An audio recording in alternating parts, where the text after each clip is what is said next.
Hi, I'm Oliver and this is Deep Cuts, a channel dedicated to music for lovers of music. Hope you're all doing well and welcome back. There are quite a few of you who have subscribed since I last made a video back in January, so for those people who've never seen a notification come up from this channel, hey, it finally happened. I'm going to try and get at least one video out a month from now on because I love doing these, I love interacting with you guys. We've kept the Discord going for all this time, but there just hasn't really been many videos due to my poor lack of timing and planning mainly, but I'm going to try and do one once a month from now on, so hopefully we'll get to interact a little bit more than we have done for most of 2021. Not to mention it's 5 years since the channel first began, so 5 years since I put up that fairly awkward video on 5 albums to get you into jazz back in 2016. Thank you for everyone who's stuck around and stay subscribed. I can't believe how many of you have decided to support me over the years, so it's great to still be around after all this time. So it's been a while, so fuck it, have some hyperbole. I think the last 6 months has been one of the best 6 months of music we have had in a really long time. It's been so stacked. I mean, I did a list for this video, and I thought I can't talk about all of these records simply because there are so many brilliant ones to break down, decipher,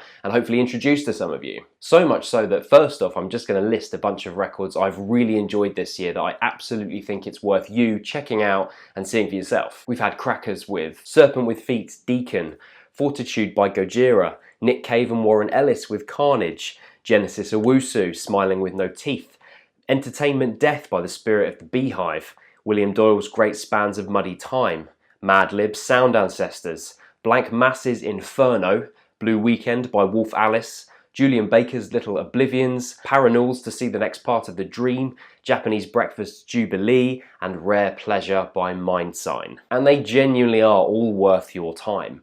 I did tell you it was stacked. Not to mention last week we had releases from Tyler the Creator, Lucy Dacus and Faye Webster, and have been really looking forward to Self-Esteem and Little Simz' new records. I mean, just those things alone, maybe if I'd had more time with those first three, they might have been in this list, but they only came out a few days ago, so I really haven't had time to properly listen to them yet. So what follows is the best of the bunch I've heard this year so far. Please feel free to congratulate me or berate me on my choices, as you invariably do. That's part of the fun of this channel, so we may as well do it again. Really From by Really From. First up, hands up if you like third wave emo math rock with a smattering of jazz. Put your hand up. Imagine American football, the band obviously, not the sport, but if they leaned more into their jazz instrumentation. And essentially there you have the blueprint for Boston band Really From. To be honest, if you hadn't heard it, you might cringe at the prospect on paper, but everything about this, from the jazz instrumentation to the more emo stylings, feels sincere. It gets you right in the heart, like that rousing horn line on the opening track, Apartment Song. The interplay on trilingual of jangly punk rock palm mutes and the dual vocals of Michi Tassi and Chris Lee Rodriguez is great. They really nail that cathartic vibe of mathy emo, but they open it up even further with those kind of drawn back moments of flugelhorn, trombone and trumpet just floating through the mix. I guess of all the records released this year, this is the one that has had that ever-present friend vibe for me. It's the one that I've constantly turned to throughout 2021. And because of that, I absolutely recommend you listening to this. Vijay Iyer, Linda May Hanno and Tyshawn Sorey with Uneasy. If you've dipped your toes into the contemporary jazz scene or that storied ECM catalogue at any point over the past few years, you definitely will have come across Vijay Iyer,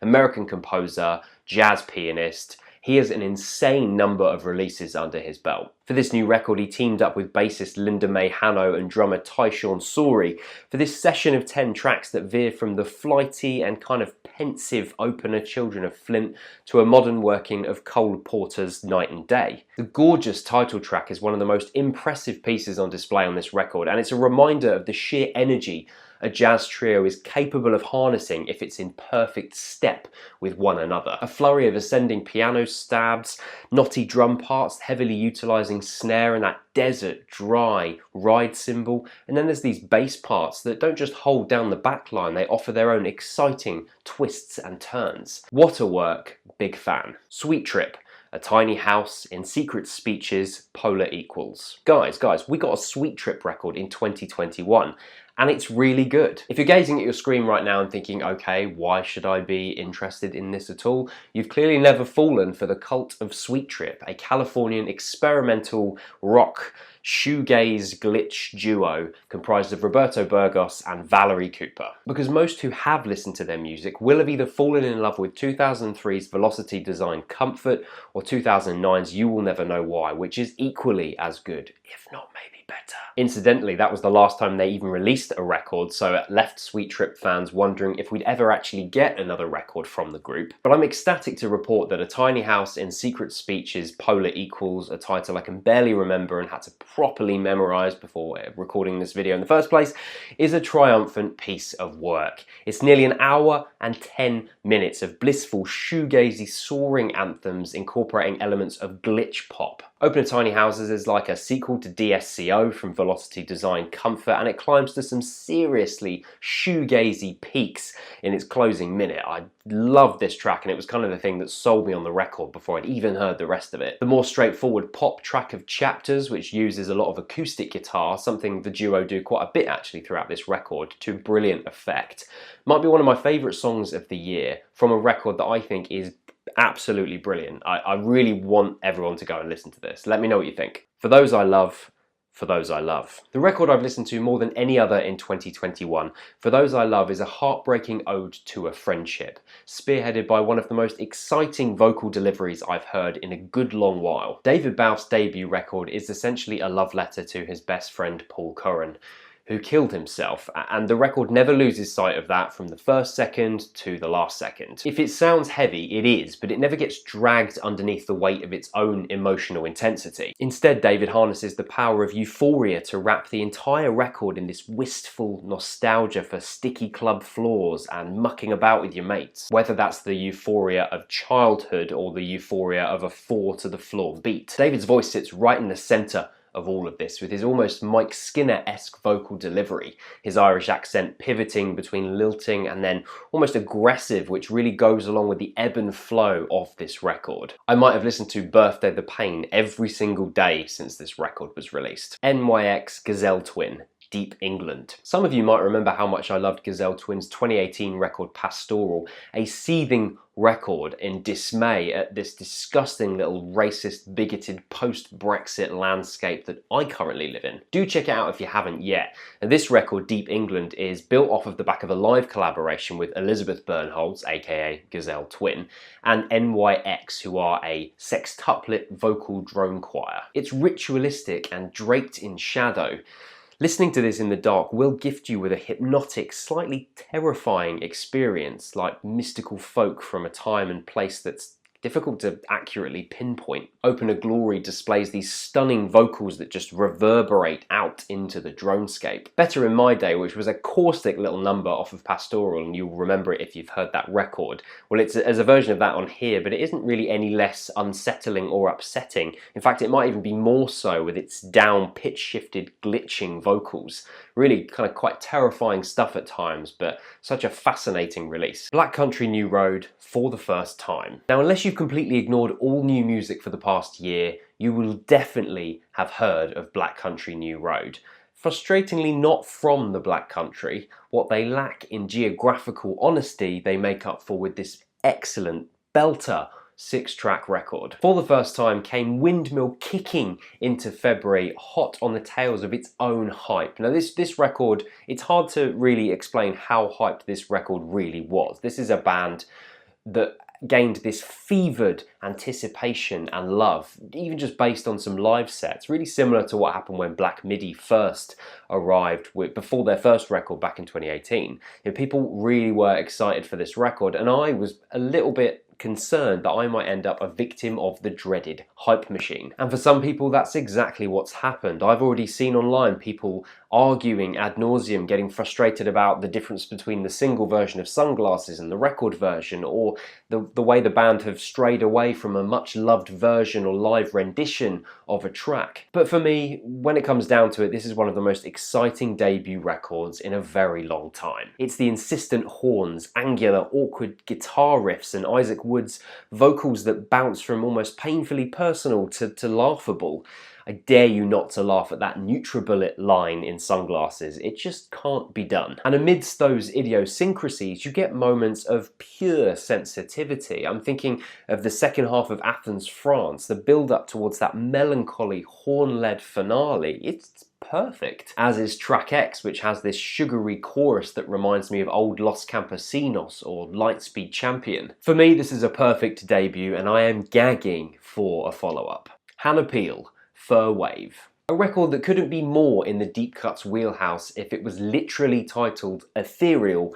This new record from Hannah Peel takes inspiration from the natural world cycles, the earth cycles, and uses it to construct something truly beautiful. Often the best instrumental electronic music takes an idea and then it slowly shifts and builds on that idea, fluxing and changing ideas and motifs until one thing becomes another thing. And by mirroring the Earth's ecological cycles on Fur Wave, that's what Hannah does with washes of synth ambience, kinetic percussive samples, and billowing analog scapes. These tracks weren't built from the ground up though. A lot of the basis of these tracks comes from Delia Derbyshire, a landmark electronic composer who has a huge influence on artists as varied as Pink Floyd and Portishead. Check out the great BBC article I've linked, which includes a history of Delia Derbyshire and some of the music she's created, including her famous arrangement of the Doctor Who theme tune. I could listen to a track like Ecovocative and never really get tired of that quietly driving beat, the feeling of you're listening to something weighty and important, but also hopeful. Ski Mask, Pool. Despite what the cover art looks like, this is not a new Gas record. No, this is the surprise release from Ski Mask, aka electronic musician from Germany, Brian Müller. It's a smorgasbord of music, an 18-track mixtape which he uses essentially to flex his muscles and show what a brilliant sculptor of mood he really is. If you've not heard 2018's Compro, you really need to go and listen to that. It's something that I only really properly came across about a year ago, but it's a brilliant release, and he is such a gifted electronic musician. Paul has more variation and as such doesn't flow quite as well as Compro for me, but every single track drew me in with its expansive bass, its gorgeous pads, flitting percussion. It will have you grooving just as much as it'll be making you feel contemplative in some ways. The man seems incapable of putting a bad track together, whether it's skittering breakbeats on a track like Harrison Ford or Dolan Tour. Yes, there is a track called Harrison Ford. Brilliant name. Or the soundscapes of something like Absence. You can only listen to this on Bandcamp, so take a listen, purchase it if you like it, and just dip into this warm, inviting, comfortable record. Hammer and The Alchemist. Haram. Very few of you will be surprised to see the greatest hip-hop record of the year so far on my list. Full disclosure, the full album artwork of this was originally in the video. I uploaded it, it was then demonetized, and I thought, actually, does anyone really want to see two severed pig heads on the album cover?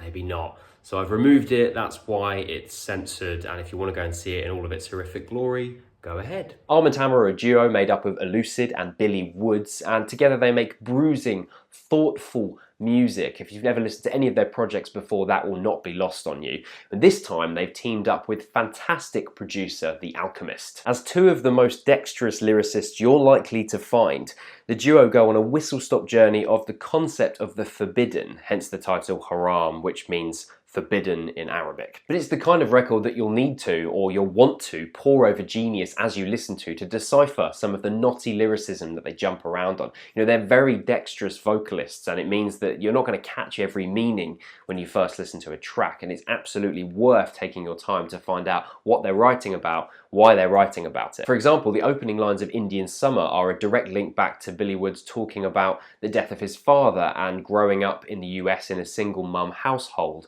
and being a black American and what that experience is actually like. And aside from the lyrical prowess of the pair, the production is just on point, as The Alchemist stuff always is. If you've ever listened to any other records he has produced, it's always dead on it because it's always interesting and varied and tasty, but it never drowns out the central vocal performances that people are there to listen to as well. And that's why The Alchemist is so great and why this pairing is really so special. Black Midi, Cavalcade. So Black Midi came back this year with their sophomore record, and I was personally quite concerned that they would not be able to live up to the promise of debut record Schlagenheim from 2018, which is such a raw, creative record. I thought, I wonder how exactly they're going to build on this, maybe do something different. But more fool me for doubting Greep and the gang, because this record is genuinely everything I wanted from Black Midi as a second album. It's a creation entirely unto itself. It's a prog record in 2021, that's basically what it is. It's cheerfully doffing its cap to Cardiacs and King Crimson, maybe even 70s Genesis on that pastoral finale ascending forth. I suppose part of my concern was them sniffing that hint of success and dialing back their idiosyncrasies to get a slightly wider audience, like we've seen a lot of rock bands do over the years. But as I was reminded by a lot of the people who joined the Deep Cuts Discord for the listening party of this record, that's never really been in the band's DNA, so it was so unlikely they were ever going to do that. They're 100% faithful to their own creative vision, which is why this fantastic record lands so well. I'm still blown away by this record and continue to listen to it every day pretty much since it came out. The Armed Ultrapop. If you checked out my videos before, you'll know I'm a pretty big fan of Detroit hardcore noise pop band The Armed. So 2018's Only Love was one of my favourite records of that year, and 2015's Titled actually made it onto my best of the decade list that I did back in whenever the decade ended. I don't know, this feels like this decade's been about 15 years long.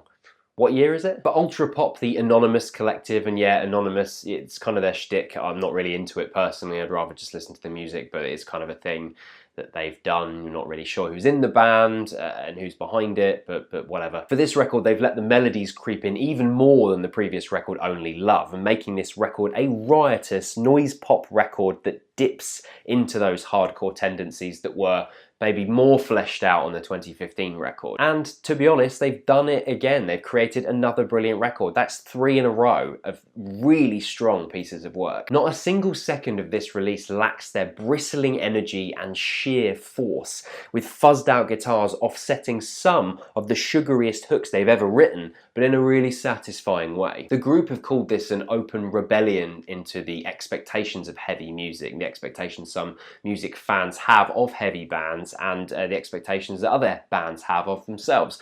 And I think they achieve what they set out to do, because it changes that relationship between heavy music and pop music by amalgamating those two things really well. You have those fuzzed out, intense guitars, but you have some really soaring melodies. If that's what Ultrapop is, then I want to hear more of this, and I want to hear this band do even more after this record. But yeah, I've really enjoyed this, and definitely check it out if you get the chance. Floating Points, Pharoah Sanders, Promises. The collab we never knew we needed until it was staring us right in the face. Promises is the unlikely bringing together of the London Symphony Orchestra, jazz legend Pharoah Sanders, and Floating Points, aka electronic musician Sam Shepard. Split into 9 movements across 45 minutes, this record actually functions as one harmonious, lilting piece. Nothing else this year is going to evoke that feeling of gently floating down a river, the current dragging you with little to no urgency. Sanders is the star here, and his dominant saxophone sits squarely in the centre of the record, while Shepard cushions it with subtle synthesis and the strings of the London Symphony Orchestra. Some have dismissed this record for not doing enough, not progressing the ideas that it comes up with enough, so the failing of the record is its stasis. And I've spoken to a few people that feel that way, but in my opinion that's exactly where the power in this record lies. Treat this like an ambient record, so as those textures gingerly morph around Sanders, you can pay attention to those little things that are happening, sweet pockets of the beautiful strings from the symphony orchestra, breathy sax tones trailing into the mix, a sudden glissando of synth lines. I think those little things, those tiny subtle moments, are what makes this record so interesting. And personally, it sort of commanded me to listen to it and be captivated by it throughout the running time. For me, it's one of those headphones listens. You sit down with your eyes closed in the dark and just let yourself float down the river. And that's where it really succeeds for me. And you need to hold out for that breathless finale, because it's beautiful. And that's it. Those are my favourite records of 2021 so far. Let me know what you think of the records I've picked, whether you agree or disagree with what I've chosen, whether I've omitted something that you absolutely love and I need to have my head put on a stake because of it. Bit much if you think that, but you know, everyone's entitled to their opinion. Join me on the Deep Cuts Discord on Thursday at 9 o'clock BST, where we'll be listening to one of these records. I'll put the details on the Discord, so make sure you sign up for that. Thank you for watching, as always, and thank you for the 5 years of following Deep Cuts and supporting me. It's really amazing that you guys are still here. I'll be back soon with another video. See you then.